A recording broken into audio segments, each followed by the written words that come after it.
What's up, everybody? Welcome. It's time for a little overreaction Monday right here on Orange Bloods Live. I'm Jeff Ketchum in my Liverpool garb, and that is Anwar Richardson. Not in Arsenal guard, but he should soon. You need to get you some gear as the champions almost elect.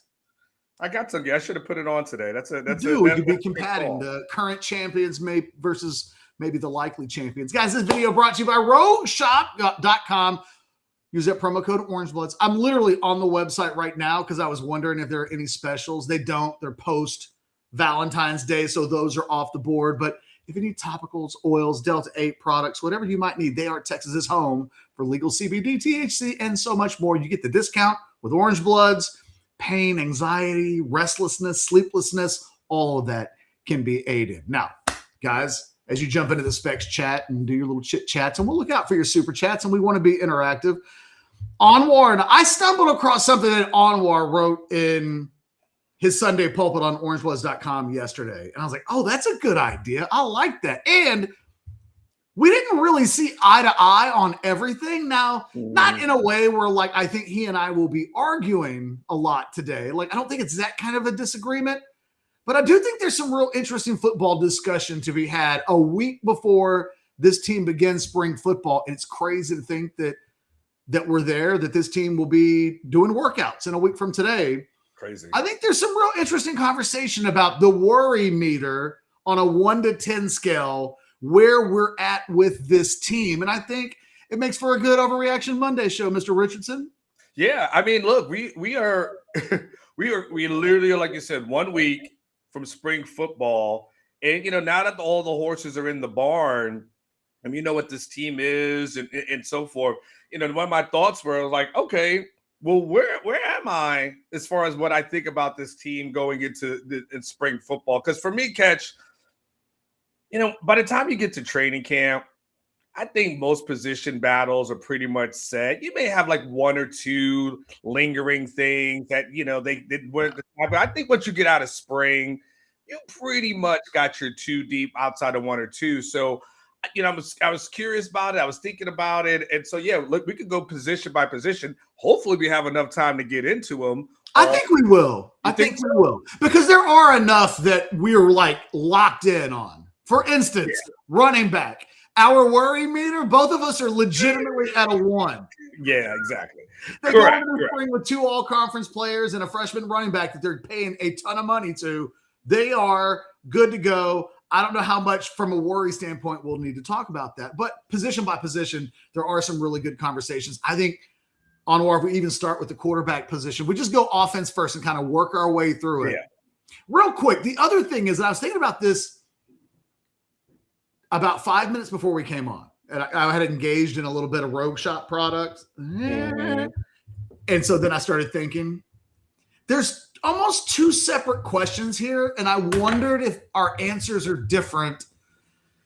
There is a how worried are you about this position going into the spring versus how worried are you about this position in general? Mm-hmm. And I think the quarterback one may be the thing that made me think about this in general. Because in general, I'm not worried about quarterback at all. You, on a 1 to 10 scale, 10 being the most worried you could possibly be, 1 being you're not tripping at all. You're literally not giving it any thought. I think I thought about this through the context of the spring, maybe the season. I don't know. There's Arch Manning's not going to be available at the beginning. So there's a world out there where the worry meter should be high because the first week or 2 of practice could be impacted by your starting quarterback not being available. And that does have some potential impact in terms of the ability to connect and gel and get on the same page and trying to hit September with the ground feet running instead of anything else. But how did you view when you made your 5 on the quarterback scale? Were you thinking September, October, November? I was thinking the season. You were? Okay. I was thinking the season more so than I am spring. But I it's still, it would, there's almost a parallel for me. And I think my number would be about the same because there's 2 things that concern me about the quarterback position. One, it's all about the depth. It's not about Arch. Arch is not a topic of the conversation. Arch is Arch. And if the starting quarterback isn't a concern at all. Yes. And it's only about the backups. Yeah. Doesn't that, I don't know, like, well, let me explain it. Yeah, it is. So it cuts it in half, right? Yeah. So for me, there's two things, which is one, Texas was really fortunate last year, Catch, with Arch Manning being upright and not missing anything due to a head cold, right? And that's a rarity over the last several years that we've seen Texas. Like, you don't appreciate. We'll probably do that show before the offseason is over. Yes. But we don't appreciate, like, hey, Quinn was injured just about every year that he played. Sam was injured. Buechele got injured. I mean, I've done that list before. You showed up, and David Ash was one brain trauma injury away from not playing football again. That literally for a while was kind of all you knew. That's all I knew. And Swoops got hurt. Gerard Hurd got hurt. Like, everybody who was playing got hurt, right? And so last year was the first time in my tenure that I saw a quarterback that just made it from start to finish.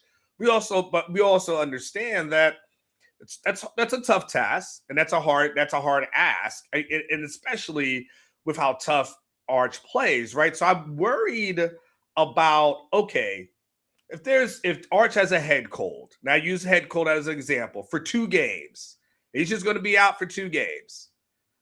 Who are you playing? And do you feel like you could win outside of the UTSA and Texas States? Do you feel like you could legit win on the road versus Tennessee or versus LSU, all that with the current guys on the roster? So I think that's one worry that I have. I think the spring worry for me, Catch, is kind of what I outlined in my column, which is 2026 is about trying to get ready for 2027 as far as the quarterbacks are concerned for me. And the MJ Morris thing is cool, but I ain't really thinking about MJ Morris. Okay, to me, it's about KJ Lacey and Dia Bell.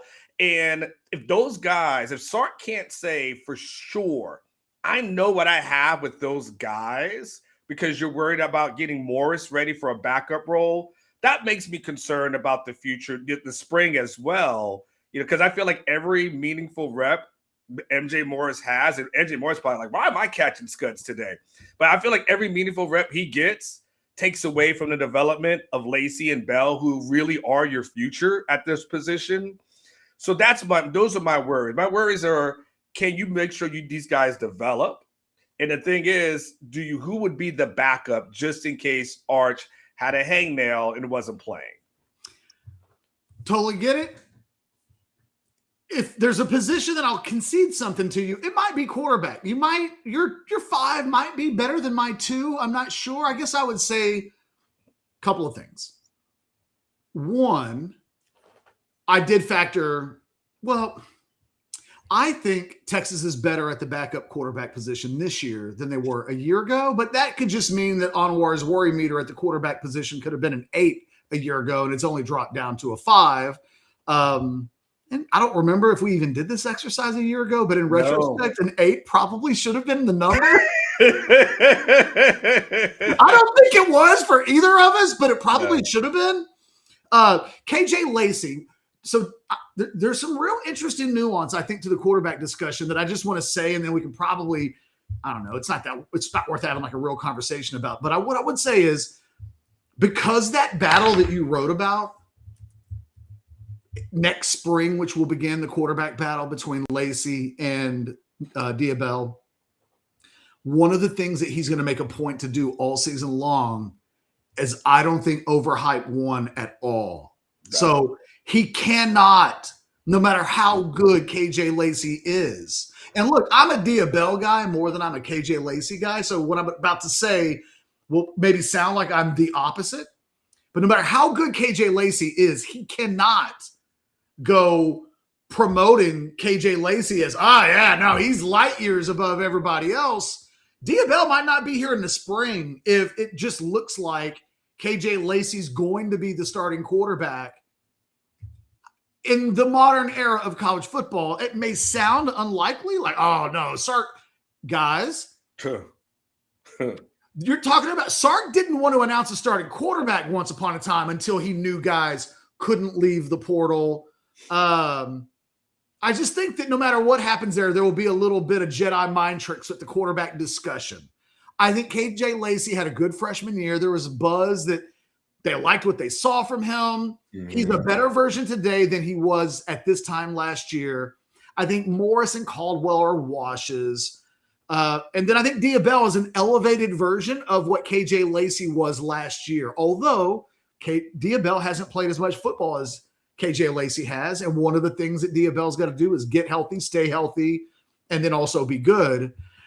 Yeah, like I looked at this from the spring perspective, and I just thought I actually like the idea of KJ Lacey and Diabell getting a lot of reps early in the spring. Yeah. We can justify that Manny needs all the reps that he can possibly get with his new wide receivers.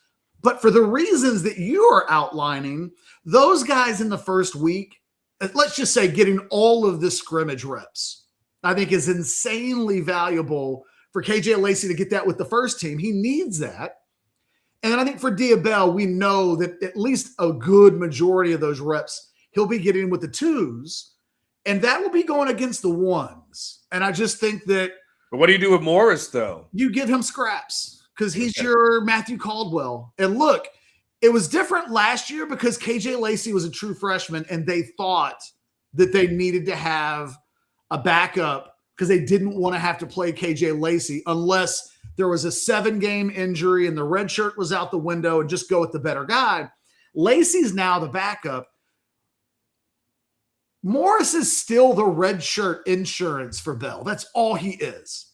He is, if somebody else gets hurt, we don't want to burn Diabell's red shirt. We've got to have another guy. Plus, you know, they need to have 4 on scholarship. So it makes sense that they went and got a guy in the portal. But I think Diabell, as long as he doesn't, he could come out and look like a guy that needs to be with the scout team, if we're being completely honest. It may take him a couple of weeks before Diabell, because that happened with Arch. Arch's first spring, Anwar and I had conversations about, dude, we really can't go onto YouTube and say what I'm hearing about Arch Manning behind the scenes. And I was telling Anwar I wouldn't worry about it. Like in a couple of weeks, it'll kind of not be a thing. And so I'll tell you, the one thing we never did was make a big deal out of some of the stuff people were saying about Arch on the first couple of weeks of his first spring football. Because it ended up not being a big deal. And I think we may see something like that with Diabell. So the floor is yours. I'll let you. Here's what concerns me about it, Catch. And not disagreeing with anything you're saying. We can't have a world, though, where Diabell is your 4th-string quarterback. Oh, he won't. Right? He's your quarterback, but he has to prove he can play well enough to warrant running with the second team, because that's the opportunity in front of him.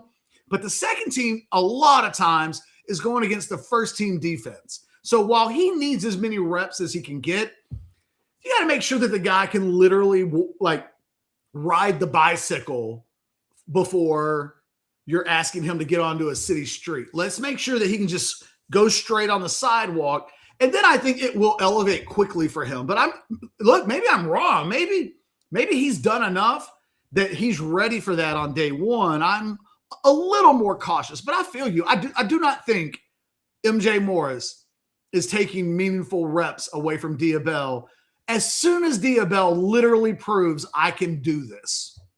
Yeah, what they're going to do with Morris adds to my concern level, because again, and the Morris family is going to see me one day off of Bevo Boulevard and want to attack me. He's happy to be here. He's just happy to be here.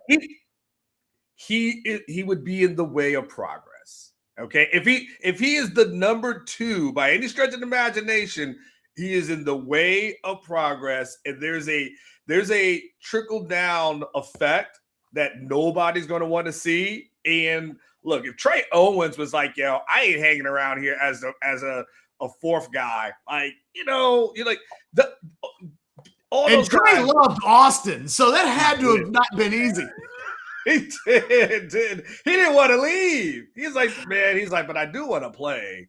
So this kind of stuff. So that's where my concern level is, Catch. It's if you told me today, Catch, Arches, 1, Lacey 2, Bells 3, cool. And then you tell me that those guys are going to get enough meaningful reps. But, I don't know what that looks like as far as, and I don't think even Sark knows what it looks like if he has to go to the bullpen and put in one of those guys. So that's where my concern level is. Like, I don't know. We'll see. I hope it works out. But that's probably I think we've explained why you're at a 5, though, and why I'm at a 2. Like, it makes sense. Yeah. By the way, P. Miller, yes, shout out to the baseball team. By the way, it's not men's. MBB is men's basketball. Baseball is just BB because there's no women's baseball. Like, you don't have to say WSB for softball. It's just FB. So Texas baseball off to its strongest start since, I'm just letting you know, P. Miller, since 2022, tied for 8th best, put a smack down on Ohio State yesterday. They are a fun team. Stop trying to take us off topic. I'm just kidding. So look, our running back meters are at a 1. Yeah. Our wide receiver ratings are both at a 3. Yeah. Ironically, huh? I saw yours and I was like, yeah, that's all right. That's fine. Like I think it's a super loaded position.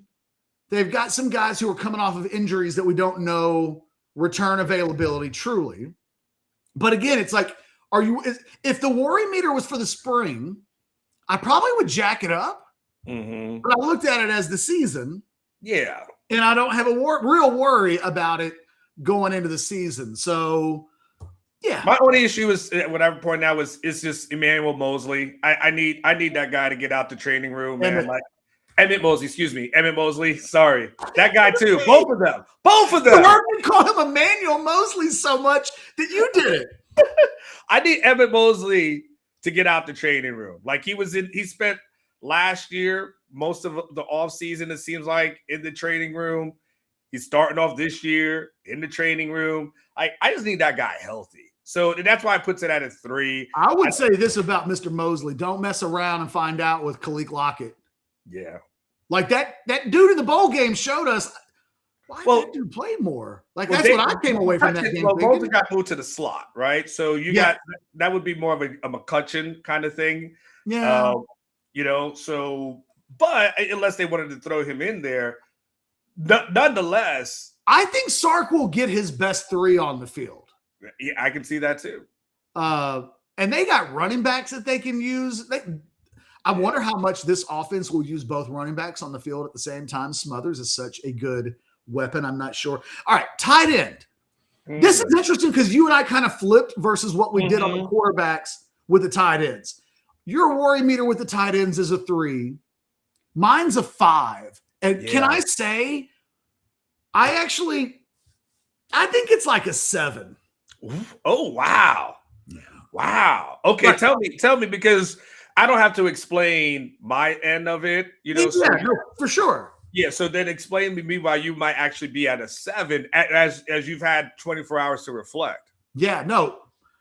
I think Michael Masunis, he's why I put it at a 5, right? Because he's a really good, solid. I think he is to the tight end position what I think the new kicking game is to the special teams. And I just think you and I had a different reaction, but I think they're roughly the same.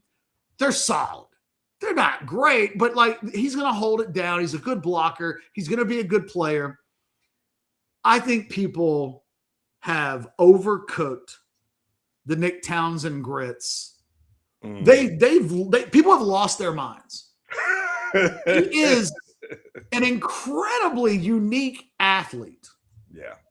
Very talented. Like I had him as a borderline super blue chip prospect as a high school prospect. So I had him like national top 75 to 100.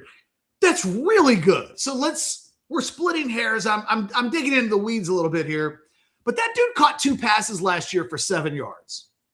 And even this weekend was talking to people on Orange Bloods who were like, yeah, Nick Townsend is going to definitely be the starter at tight end. And I got him down for like 40 catches for 600 yards and 6 touchdowns. I'm like, huh? Nick Townsend isn't good yet. Ever. In college, he has not been good ever. At no point was he in a game last year. Now, they tried. Nick Townsend got on the field, and the coaches clearly like him, and he didn't redshirt. But Amari Winston was a better player last year than Nick Townsend was as a true freshman. Now, I think Nick Townsend's upside is way higher than Emory Winston, and I like the young tight ends in this group.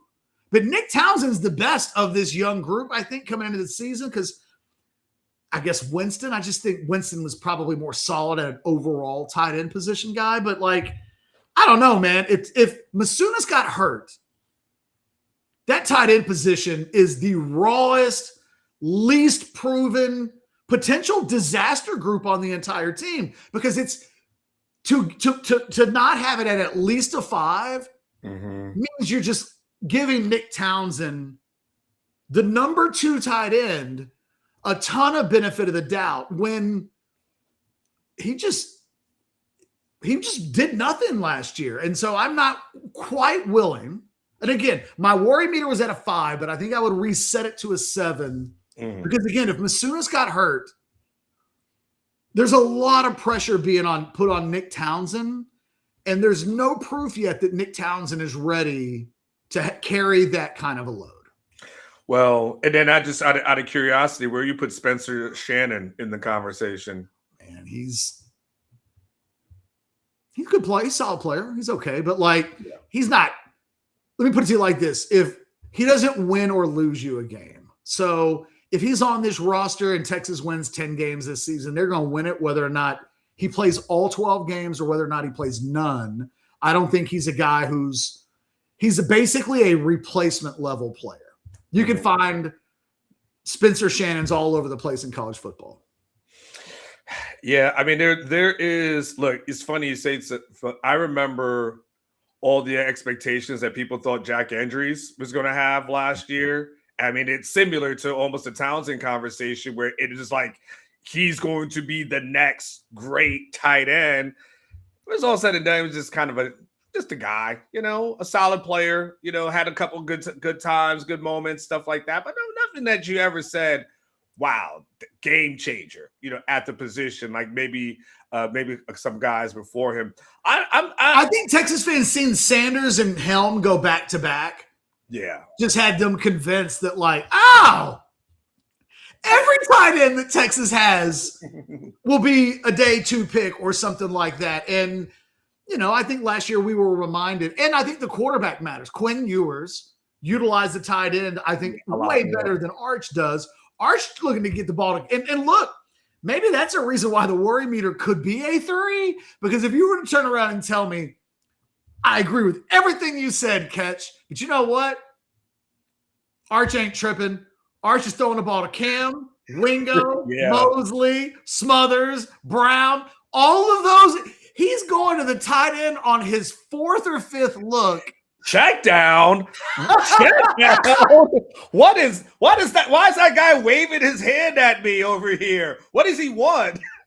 You're out. Get out my vision. Line of vision. I talked to somebody last year that was connected to injuries, and they were like, man, they sold us on being the next Gunnar Helm and Sanders, that we was going to get that kind of usage. And he was like, Arch don't like throwing the ball to the tight ends. That's so true. You know what?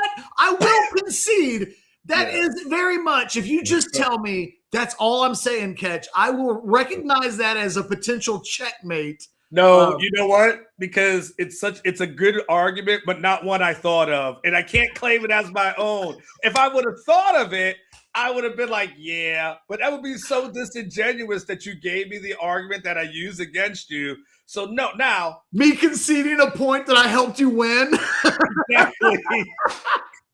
Like I can't, I can't do that. No, you can't. Yeah, it's be like you saw my videos I posted of Max and like somebody kicked the ball in on him, and it'd be like that the other team celebrating, like, look, we scored. You're like, no, we didn't. So no. So yeah, no, but it's 3 months from now. I may get it as my own, but I am not overall upset with the 7th thing. I think the interesting conversation we'll have, Coach Ketchum, really revolves on the offensive line. Yeah. Well, I was wondering, do we even need to talk about that a ton? Because I feel like we've done a million videos on the offensive line, and both of us, our worry meters are really high. I have a question for you. Yeah. Okay. I'm at an 8. You went to a 10. My only reason I did not go to a 10, and I actually talked myself down from that, was I was like, well, I got to give Gooseby a little bit of credit. I got to give Sinani a little bit credit, right? I have to give Brandon Baker a little bit. So I gave them a little. I don't know what's going to happen with Seymour, but I don't even know what that means when he is. I thought your Seymour is what dropped it down to an 8. Well, no. It was. I just gave those other 3 guys credit for like at least, being pretty good guys who will probably be draftable kind of players. So that's the only reason I want to know why you went 10. 2 reasons. One, I think I zigzagged back and forth on this. Yeah. Between I think in the season or the spring, because on day 1 of the spring, that offensive line is scary. Scary. They're I think from left to right, you're going to have Jaden Chapman. Gooseby's you probably be Kojo at the left tackle. No, it'll be Jaden Chapman. You think Kojo will be on the right side. I'm sorry, Chapman. Excuse me. Chapman will be your left tackle, starting left tackle. Yes. Your starting left guard will be Sikorsky. What's that? Sikorsky, or is that right? Yeah, or Robertson. Well, Robertson. Seymour's not. He's not eligible yet. Yeah. Okay. Well, look, we're forgetting one of the newcomers. I'm just drawing a blank. Give me a second. I'll pull up my scholarship board. You think Turntine? No. We're forgetting. So Baker's your right guard. Sorry, So there's nobody at left guard. I guess it's Sikorsky. I guess. Robertson, then Baker, and then Siani. That's I don't know what that is, but that's not a good offensive line. So on day 1, at the end of the day, there's no guarantee whatsoever. I don't care what they clearly think Seymour is going to play. Yeah. But I had somebody say it might come down to a court case. So knowing that, do you think, let me just ask you the most basic question. Do you think at some point there will be a starting offensive lineman injured just at some point during the season? Yes. Then they are potentially in a bad way, because I don't think they don't have 5 guys right now, but they don't have 5 guys because we're not including Seymour. But if you take him out of the equation, they've got 4. They got to have at least 6, so that I just think from a numbers standpoint, there's just no one that I trust on that backup offensive line. There's nobody who looks like Gooseby, who when Gooseby was a backup player, recruits would come. Remember when the kid that signed with A&M, Lamont Rogers, showed up at practice and was like, hey, I don't know what you guys are wanting me to pay attention to, but that backup left tackle is good. Yeah. I was like, that day I knew they were not getting Lamont Rogers. Yeah, that's when Banks was on campus too. Exactly. He showed up talking about the backup. Yeah. I don't think there's anybody on that backup offensive line that we look at and go, that's Trevor Gooseby in a year or 2. And by that, I only mean surefire, definite starter. I'm really curious about turn time. He's got so much talent, but look, what's he, 285 right now? Like, There have been 2 offensive linemen at the University of Texas in the last 20 years that have been asked to play as true freshmen, Kelvin Banks and Connor Williams. Those are the only 2 guys that play as true freshmen that were good. They've put true freshmen on the field before, and we can go through a litany of them, all the way down to like Patrick Vahe and Zach Shackelford back in the day. Those guys eventually became okay to pretty good to almost NFL players. But when they were freshmen, they were still freshmen, and they only played out of bare necessity. Turn time to me, unless you're kind of a future first-round draft pick, and look, I don't think he will be because of his size, but he could be a second, third-round pick if he hits his ceiling. Like, he could be a day 2 guy. Like, maybe he's the unicorn, but I think it's more likely that next year he's in competition to start. But I'm as interested in him because he's exactly the type of guy that I don't think they actually have. I think next year he's the Gooseby guy. Or maybe by September, next year, that guy, he's going to be a player. I just don't know that anybody else I feel that way about, and it's concerning. That's why I'm at a 10. By the way, Tex Bond mentioned, was it one of the Coleman twins you were trying to think of? Were you trying to think of somebody else? Okay, Nope. but never know. I think right now, Catch, I get it. And I see Texas fans kind of doing that thing, Catch, where they start trying to talk themselves into, well, it's not really that bad, right? That we start like, well, when you I do think if everybody stays healthy, it's a much better starting offensive line.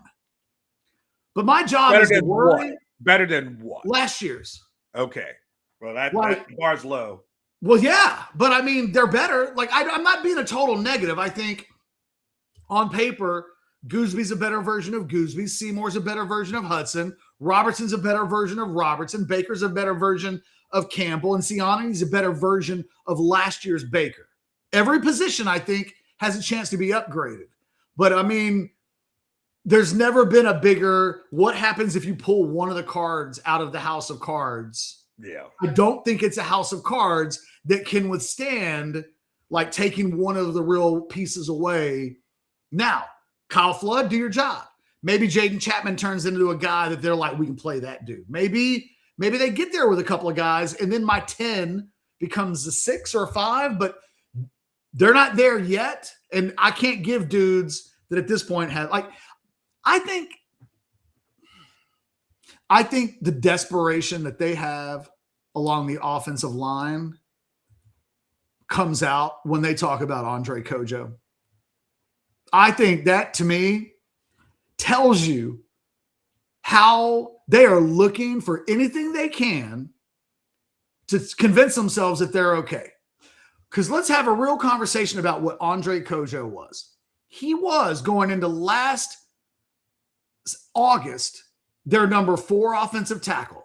He was in a competition with Brandon Baker, but he was going to have to be so much better than Brandon Baker to play ahead of Brandon Baker that there was never a competition for that job. And he was never better than Brandon Baker. He was the backup right tackle. I think that Jaden Chapman was more advanced than Kojo was a year ago at the start of August. If you asked me who I would be more comfortable playing, I would have said Chapman, a guy who they would not play last year. They wouldn't even put him in at guard when they had a desperate need for guard. So as much as I like Chapman, who I think was ahead of Kojo, they weren't going to put him on the field. Well, now Kojo's coming back off of a major knee injury, and they're already talking about him like they're counting on him. Mm-hmm. Didn't we do this with CJ Baxter last year? Have we not learned the lesson? And by we, I just mean everybody on where I certainly don't mean you. Yeah. It's like, I tried to tell everybody last year, hey man, Texas need to go get a running back in the portal to replace Jaden Blue. If CJ Baxter comes back and is ready to be a difference maker, that is found money. But you are hustling backwards if you're counting on a guy coming off of a major leg injury to be your dude. Who wasn't even that dude when he was healthy. Bingo. That is the most important point. He wasn't the dude before the injury. And now, before he's ever had a single practice back from a major injury, you're talking about him playing at a level that he never got to before he got hurt. So I would just warn everybody, guys, y'all let Andre Kojo be. Do not start getting, if he starts slow, if it's, man, ain't heard anything on Andre Kojo, he shouldn't even be in full pads if he's in full pads. That injury was just in August. I do wonder, it sounds like it was an MCL and maybe not a full ACL tear because he's pretty far advanced. Like, I think he had surgery on the ACL, but I don't know, because the way I read about it in an article last week, and I can't remember where I read it, but the way it was worded, I thought, that didn't say torn MCL and ACL. It just said a torn MCL and surgery on the ACL. I know there's a little bit of nuance there, but maybe that's why he would be able to potentially be back this early. Let him marinate. Like, well, here's the problem that we're in for Texas.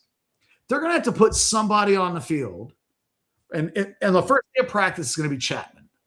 But if there's an injury during the season, at this point, they're going to have to put somebody on the field that going into March isn't ready. And when they were forced to do that last year, it cost them ball games. They lost the Florida game because of that one thing. Cole Hudson, of all people, got hurt. And by the end of the year, people were just praying to God that Cole Hudson could stay healthy. Well, if Lawrence Seymour can't get eligible or somebody gets banged up and hurt, that's back where they could potentially be, and you can't win a national championship. And my worry meter isn't based on getting to the playoffs or the national semifinals. It's where does it need to be in order for Texas to win the last game of the season? It's tricky. Anyway, but I think and just the last thing before we move on from that, just added to that point real quick. We can't act like Trevor Gooseby isn't banged up right now. I know. So, I mean, we're not saying that's going to be something that lingers, but we can't act like injuries will not happen on this offensive line. You already have your best offensive lineman who may not participate in spring ball at all, Catch. There's a good possibility he does not participate at all, and you're just hoping to make sure he's healthy in the fall. You know, there are when you say house of cards, that is correct. I hate shoulders for big guys, shoulders and backs. God, I'd almost rather have the Kojo situation than to start getting into. I've just seen so many careers go sideways. Clay, I'm going to take this one. It's for Anwar, so I'm going to let him answer it. Sark's dad, born and raised in Tehran. Can we get a question, R.E. Sark's views on geopolitics in that region, given recent events? I mean, I appreciate the $5 donation. There's zero, and I mean 0% chance I will ever inject politics into a sports conversation. Sark has Twitter. If he has something that's on his mind that he feels like he needs to voice, he's a big boy. But what I'm not going to do is act like we're at some White House press briefing and start asking those kind of questions. Hell no to the no. I just think that no. I think, look, here's Clay. Here's what I would say. You know who needs to ask that question? A news reporter. And if one of the local TV stations want to send one of their news reporters to ask that question, then fine. But Sark is not Steve Kerr, who has kind of a similar background, wildly different, I suppose, but has connections, to that area of the world. And like, he's quite vocal about talking about these things, and he doesn't have to be asked about it. And you know what? When Greg Popovich wanted to talk about geopolitics, it wasn't because somebody at the San Antonio newspaper brought it up. Like, that's got to be on Sark's. The worst thing you can do is ask Sark that question and he not be ready to answer it or have an answer. When he discusses that, he needs, if he ever wanted to, it needs to, I think, be on his own terms. He knows where he works. This is not, I don't know that now's the time in his estimation with what his job is to put himself in, I don't know, a vocal position's harm's way potentially, because I don't know what he could say other than, hey, man, I just hope people don't lose lives and we can find a way for there to be peace. Like, other than the most basic message possible, if you start asking Sark to go, and I'm not mad at him if he does, but there's no part of Steve Sarkisian that has shown through his first 5 years that is his jam. Buck Wild says, sorry, I missed a few episodes. Why is Seymour not eligible? It comes down to this, Buck Wild. When he transferred in 2023, he did so outside of the transfer portal rules, right? He was one of these guys, the window closes, he went outside the window, and then he sat out that whole year because he was supposed to sit out.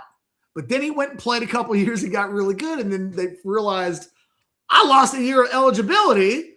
I want that back. And that's kind of where we are. It is the NCAA is reviewing his appeal that he should not miss a season of eligibility because of the technicality of when he transferred. Now, where does this sound like we're going? Court. If they say, nah, dude, you broke the rules, and if we let you play, then what's to stop every guy that's on a roster right now from just saying, you guys are letting Lawrence Seymour play? I'm transferring to Texas. So they're going to turn him down. Why wouldn't they? He did not follow the letters of the law that they're asking a lot of players to do right now. I think it's going to have to go to court, and Lawrence Seymour could very well be the guy that changes college football, because we're waiting to see a lawsuit where somebody contests this very point in court. And the problem that the NCAA has is they have let some other guys go on this. And I think that's where Texas is coming from. I think Texas is like, yo, dude, last year, the day after the portal closed, you guys let a guy transfer to Miami. And when we all were asked about it, y'all just kind of shrugged your shoulders and said, I guess it's okay. So now I cannot wait. I got my popcorn ready, Buck Wild, because that one is all kinds of complicated. And I'm just telling you right now, the repercussions of what his situation is, the impact in a couple of different ways will be really notable.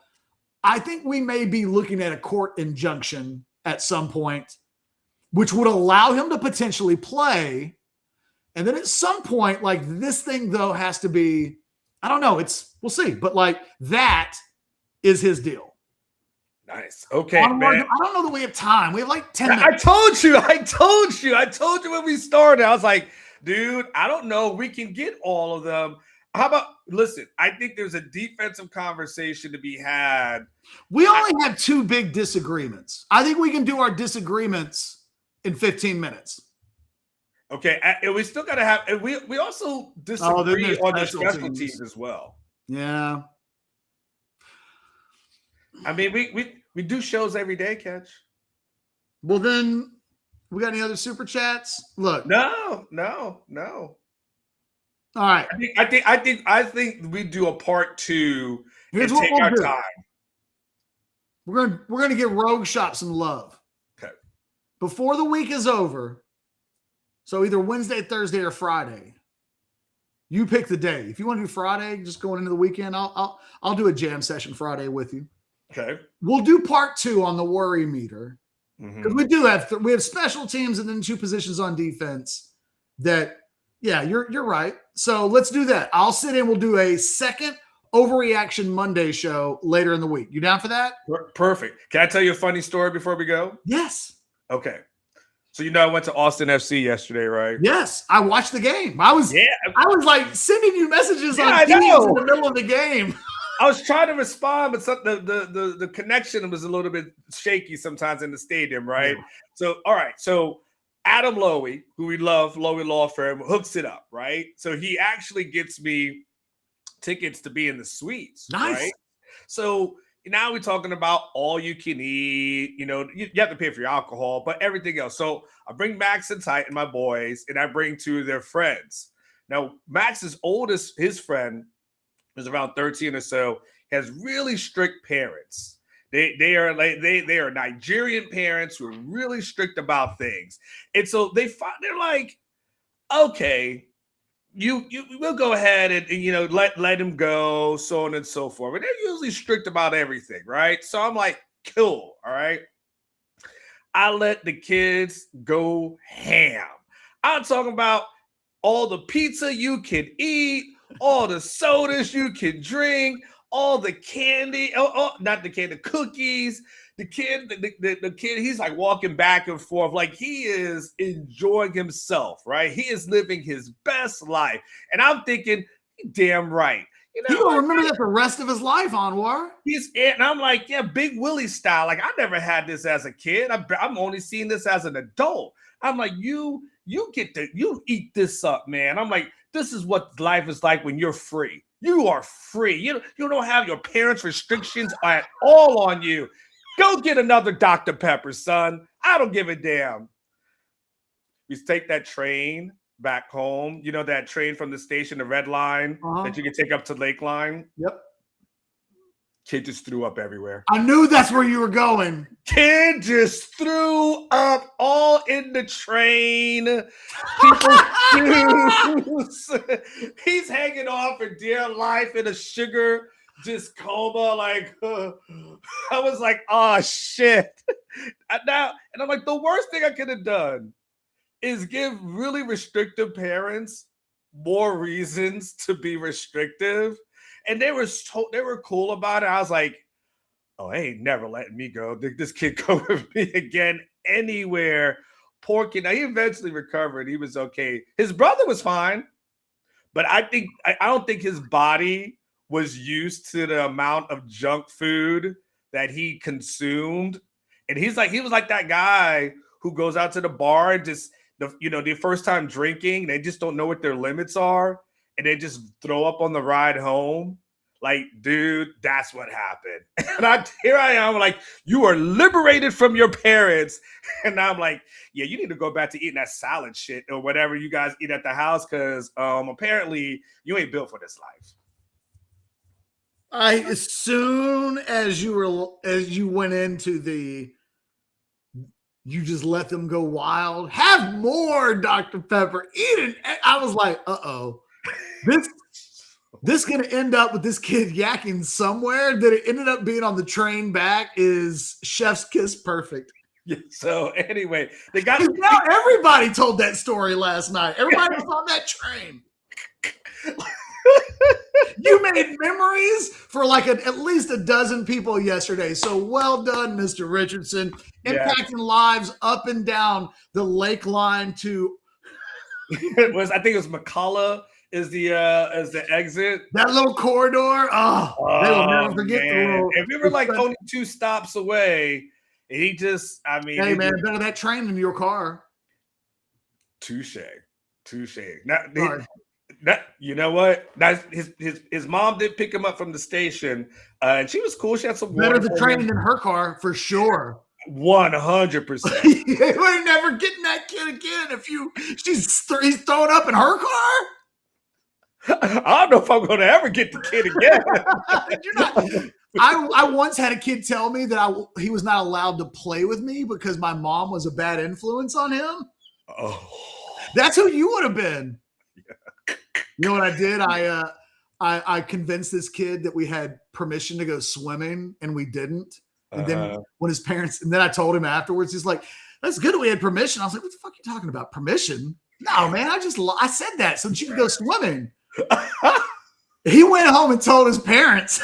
Oh my! He ratted you out. Yes, and then they blamed her, and then he and I had to fight in the 5th grade in the streets because that's how I rolled back then. Wait. I was only a few months removed from Waco, and the Waco went to Round Rock and did things like got in quite a few fights when I was in the 5th, 6th, 7th, 8th grades. So you just rolled up on him. It was like, yo, I can't believe. Dude, he said it to me as we were. as we were getting ready to cross, I can remember it like it was yesterday because we ended up being lifelong friends. Okay. But he said it as we were getting ready to cross the crossing guard. And he was like, yeah, man, my parents said I can't hang out with you anymore. Your mom's a bad influence. And like, oh, you snapped. I did. And the crossing guard had to save him. I taunted him with that forever until like in the 8th grade, him and I got into a tussle and I punched him in the head and his head was so hard it hurt my hand. It hurt like I like he was one of those like I'm grounded pound kind of a thing, and I tried to pound him, and then I realized, oh man, that is not a dude you hit in the head anymore. But you got into a lot of fights. When was your last one? Oh man, probably when I was like 19. When I played basketball, I used to like foul the shit out of people. Yeah, and I wasn't really worried about like what the repercussions of that would be. And I've had guns pulled at me. I've had baseball bats pulled on me. And probably the last fight I can remember, I remember we were playing at Shite Park in Austin, and it wasn't even really a fight. It was just the last time somebody hit me, I think. I don't know, the game was over, and this guy was stewing over this, like roided up. God, man, it was really embarrassing for him. Because like he sucker punched me. Another world, he hits me like an inch in any of the other directions, I probably get knocked out. But like, because it was a haymaker, but he hit me and like didn't do anything. Then he and I got separated by everybody else, and then I kind of let it go. And he got into his car, but then his car wouldn't start, and then he had to push his car to the gas station. Or like, I don't even know if it got to the gas. He had to push his car down the street. That's the last time I've ever been involved in what I was assaulted. Like, and it was going to be a fight if there hadn't been like a whole bunch of other grown men on the court, like making sure that the cops didn't show up. Hey, Sandman, just as we close, Sandman wants to know, have you ever been to a Premier League match? He feels like a lot of those fights occur at those events. No, man. I am retired. Like retired. He's a dad. I had hair. I didn't have a house. I had no responsibilities. Yeah. I got like, the other thing is I have hands like a musician's hands, like a guitar player's hands. Like I write and been on keyboards for 3 decades. So like, the other day, my wife got a strike in bowling. And she tried to give me a high five. And she hit it like she was Jose Canseco trying to give Mark McGuire what are you doing? Like, she hurt my hand. And I'm like trying to explain to her, hey, man, these pay for the bills. You can't be like, we need a fist bump is what I told her. You are on high five probation because I am not trying to like have my hands exposed to pain. You like Costanza with the oven mitts when he became a hand model. Yes. He's just walking around with oven mitts. Like, I take care of my hands, man. Like I want to make sure that they still exist and can be of use when I'm 60 and 70. And I'm not convinced of that because of how much time I spend on a keyboard. So yeah, man, I had to put my wife, hey, what the fuck are you doing? You need to chill out with your like. I had to check her. I was like, "Hey, no, what you doing?" It was like she hit it hard. Like, woman, what are you trying to do? She was excited. In a doubles bowling league. Like, we don't need to be assaulting our body parts. So what are we going to do? Fist bumps now or no? Yeah, I told her, man, fist bumps. I'm not that excited about it. So like, I am not trying to have her like swing as hard as she can. She hit my hand like it was one of those slap games. By the way, I saw a video. Last thing I'll say, because we're creeping up on an hour. We need to cut it short. Yeah. Not short. We just need to not be going over an hour. I saw the video this weekend where it was 2 women doing the slap competition. Oh, no. And one woman hit the woman so hard that the woman's eyes just started watering up and like tears filled her eyes. And the woman who hit her started showboating. But here's the thing. She didn't get knocked down. So she gets to come back. You know who got the next slap, right? Oh man. Oh. So after that woman had done stunting Yeah. on the woman who didn't cry, she just got hit so hard that her eyes watered up. Like I wasn't looking at her thinking she's crying. I'm like, damn, okay. We've all been there. Something hurts so bad that your eyes just start welling up. Yeah. He hit her so hard. That woman went crumbling down. And then I just thought to myself, God, man, for the rest of your life, your 15 minutes of fame is going to be you getting slapped out. You know what's fascinating about that whole thing? I've always wondered, how do you practice? Or can you not practice? Like, you know, like in boxing, you have to spar, right? You have to practice. So how do you practice getting slapped? Where the thing is, like I said, I got punched. The last time I got punched, right? I'm convinced I just didn't get hit on the button because the guy hit me what felt like it should have been a knockout punch, and I didn't faze me at all. I wonder where the button is on a slap. I wonder if we ask these professional slappers, where on the face? Yeah. Do the you ear? Is it up front? Like, is it the ear to make the whole equilibrium go off? I don't know, man. It does not look like anything I've ever wanted. I don't even know why you would sign up for some. How much money do they even make? How do you have to get, what happened in your life? Yeah. That you were like, you know what I'm really good at and I should go pro in? Slapping the shit out of people. Could you imagine being the dude? Because I used to see this because I covered boxing for years. Dudes would bring their girlfriends to like the fight, and dude gets knocked out. And I'm like, well, that relationship's never the same. Like, Tex Blonde, she meets some guy or whatever. He's like, yo, I do slap boxing. And then she goes to watch him fight, and he just is down on the ground. Do you ever even recover from that? Or do you just like, well, that's part of the sport? But when you see a dude just getting slapped, and he's just like, it's over, right? That dating, that whole relationship, early stages is over, isn't it? There was this guy, yes. Okay. Yes. There was this guy, though, that I went to high school with. His name was Courtney Jennings. And Courtney used to go around school every day asking other guys, hey, man, you want to play chest and ribs? That was his thing. He just want to go around, be like, hey, man, you get to hit me first. Chest and the ribs, whatever. We want to play chest and ribs? No, I do not want to play chest and ribs with a guy walking around asking everybody on the planet if they want to play chest and ribs. No. And this is how I would be if somebody was like, hey, man, you ever been in a slap fight? What are you talking about? What? Yeah. Oh, that's my thing, man. I'm a slap fighter. I don't know, man. Like, I just wonder what happened. Yeah. Somebody's parents made a choice. Yeah. If my kid tells me right now, Dad, I want to become a professional slap fighter. Have you seen that on YouTube? I would be like, I'm just failing. So I don't mean to throw anybody under the bus, but the woman who showboated at the thing and then got knocked out after she was showboating, like her parents got to ask themselves just some questions, look in the mirror and say, did we do everything we were supposed to do? I look this up. Rogueshop.com. Get the promo code OrangeBloods, guys. Thank you for watching. I hope you enjoyed that last 10 minutes. We could have done more Texas football worries, but instead we got a good throw-up story, a slap story. It's what makes Mondays worth going on for. Oh, and a Rogue Shop. Use the promo code OrangeBloods. They'll make your Monday better as well. I'll be back to do another Monday show and back to do another Overreaction Monday show later this week right here on Orange Bloods Live. Guys, y'all have a good rest of the day.